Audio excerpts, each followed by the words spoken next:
नबी भाई को लाल सलाम, लाल सलाम, लाल सलाम। कॉमरेड नबी भाई को लाल सलाम, लाल सलाम, लाल सलाम। कॉमरेड नबी भाई को लाल सलाम, लाल सलाम, लाल सलाम। जिंदाबाद, जिंदाबाद, जिंदाबाद, जिंदाबाद। लाल झंडा जिंदाबाद, जिंदाबाद, जिंदाबाद। मजदूर एकता जिंदाबाद, जिंदाबाद, जिंदाबाद। हमारी मांगे पूरी हो, पूरी हो, पूरी हो। हमारी मांगे पूरी करो, पूरी हो। हमारी मांगे पूरी करो, पूरी करो, पूरी करो। मजदूरों का वेतन भुगतान जल्द करो, जल्द करो, जल्द करो। कलाम जिंदाबाद, जिंदाबाद, जिंदाबाद। सुप्रीम कोर्ट का फैसला पूरी तरह लागू करो, लागू करो, लागू करो। सुप्रीम कोर्ट का फैसला तुरंत लागू करो, लागू करो, लागू करो। 10 महीने से बैठे मजदूरों का न्याय करो, न्याय करो, न्याय करो। 10 महीने से बैठे मजदूरों का न्याय करो, न्याय करो, न्याय करो। आप मोहल्ले में जाते हो, गली में जाते हो, ये भूखे बैठे हैं 10 महीने से। आपने कौन सी राहत प्रदान की इनको? आज तक एक पैसे राहत प्रदान नहीं की। हम कोटा कलेक्टर से इस गेट के माध्यम से इस गेट के माध्यम कहना चाहते हैं कि मजदूरों को जल्दी से जल्दी 2-5 दिन के अंदर राहत प्रदान करें। नहीं तो हम कोर्ट में जाएंगे, आपको घेरेंगे, पूरी कैट में घेरेंगे।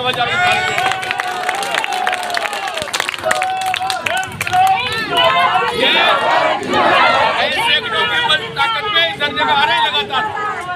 गए हमारे कम से कम 15-20 साथी मर चुके हैं अभी 10 महीने के अंदर।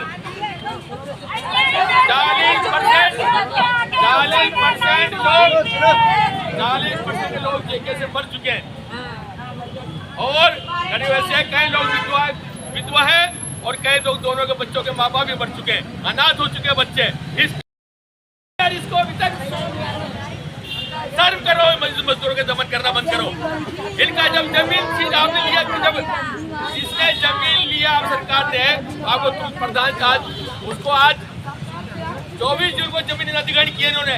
24 जून को कहा कि वेतन नहीं दिया इसने 28 साल में, तो इसलिए जमीन छीनी है। तो आपने कौन सा दे दिया भाई? 24 जून के बाद कितने महीने हो गए? लगाइए 6 महीने हो गए। कोटा का प्रति करते हैं, उनके भी कान में जूं नहीं रहेगी। हम बिल्ला से कहना शुरू करता है कि इनको तो राहत प्रदान की जाए। जब हाई कोर्ट में फाइनल हो तब आप दे देना पूरा पैसा। राहत मुझे कम से कम 2-3 लाख रुपए को भी भुगतान करे। हम यही मांग करते हैं कि 2 लाख से कम से कम भुगतान करें, सूरज को पता करें। आज किस मामले को लेकर धरना दिया जा रहा है, रैली निकाली जाए, क्या है मामला? लंबे समय से आप यहाँ पर धरने में बैठे हो और देख रहे हैं कि काफ़ी महिलाएं भी है, बताइए आज क्या है मामला? ऐसा है जी, हमारा 3 दिन का राज्य सम्मेलन था सीटू का। 3 दिन का राज्य सम्मेलन था सीटू का। उस सम्मेलन हमारे केंद्रीय लीडर आए हुए थे, उनका नाम एस मजूमदार है। उन्होंने कहा सरकार ने जमीन अधिग्रहण कर ली 24 जून को, तो राहत नहीं दी अभी करा दी। इससे बड़ी निकम्मी सरकार कौन हो सकती है? आप तुरंत जाइए, यदि सरकार नहीं सुनती है, सरकार को घेरिए, नहीं सुनते सुप्रीम कोर्ट जाइए और कहा कि हम 10 दिन के 15 दिन से राहत दीजिए। जो 10 महीने से ऊपर बैठे हुए धरने पर, वो क्या प्यास है? जिनको 28 साल से मजदूर परेशान था, जिससे 40% मजदूर हमारा मर चुका है, 40% विधवा हो चुकी है। यानी कई बच्चे तो कम से 15-20% तो अनाथ हो चुके हैं, दोनों मियाँ भी दोनों मर चुके हैं। इसकी सरकार इतनी निकम्मी बेरी सरकार सुनती भी नहीं है। हम सरकार को चेतावनी देना चाहते हैं कि हजारों तादाद में हम पूरी कलेक्टर को चारों से घेरेंगे, इसको जाने देंगे और लगातार बैठेंगे, यही खाएंगे, यही पीएंगे, यही रहेंगे, हम छोड़ेंगे नहीं। अब सरकार बहुत हो चुका है लगातार स्थान। हम साथ महात्मा गांधी की तरह से शांति हिंसा के खिलाफ हम थे, लेकिन हमारा सुनता ही नहीं कोई हिंसा के।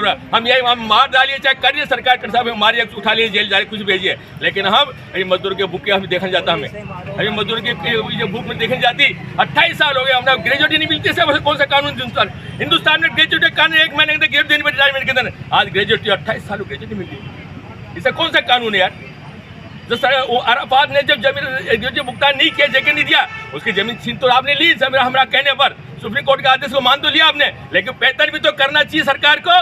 कौन करेगा पैसा इसका? जमीन का सर किसने वैसे सरकार को वेतन करना चाहिए।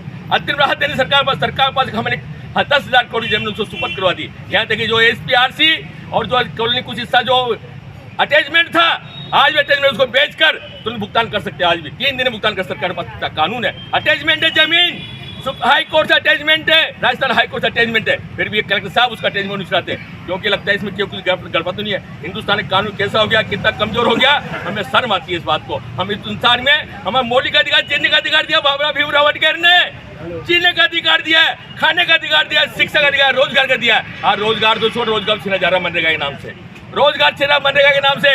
जो 100 दिन की गारंटी योजना उसके भी सीट पर लगा दिए, उसमें अभी तक राजस्थान के अंदर 100 दिन का रोजगार, 50 दिन का रोजगार नहीं मिल रहा गाँव के अंदर। क्या कानून है, क्या चाहते हैं मोदी सरकार से कहना कि रोजगार दीजिए, इनके रोजगार मत छीनिए, उद्योग लगाइए। इन नाली पठान रोड से काम नहीं होता, फैक्ट्री डालिए, 1000 लाखों करोड़ नाली पठान बहा जाते हैं। नाली पठान जरूरी है, लेकिन ये भी कीजिए, उद्योग लगाने के लिए कीजिए भाई, सरकार चलाए ना, सरकार कुछ बेच के उद्योगपति देना चाहती है। अरे अपना लूट कर, मजदूरों का पैसा बैंकों को लूट कर उद्योगपति लूट के विदेश भाग जाते हैं। इन पर रोक लगाइए चोरों पर, और देश को विकास कीजिए। देश के विकास साथ हम साथ है, पूरे देश की जनता साथ है। इसलिए मेरा कहना यह है कि हमारी सुन ले, हम गरीबों की सुन ले, और ये क्या नाम जो काले कानून जो लाई है, ये क्या नाम है इसमें अणुशक्ति में, इसको भी रोक लगाए, इसको पैट को रोक लगाए। निश्चित रूप से आगे धरना, आज का प्रदर्शन धरना इसी बात को लेकर है। हम हो सकता है निश्चित तरह से हम लड़ेंगे, तो सरकार को झुकाएंगे, जीतेंगे, इन्हीं बातों से। आगे क्या रणनीति रहेगी? अगर लगातार संघर्ष को बढ़ाएंगे, तेज करेंगे। बहुत हो गया आपका। शुभ नाम बताइए। हबीब खान मेरा नाम है, JK महामंत्री और CPIM पार्टी के सेक्रेटरी हबीब खान।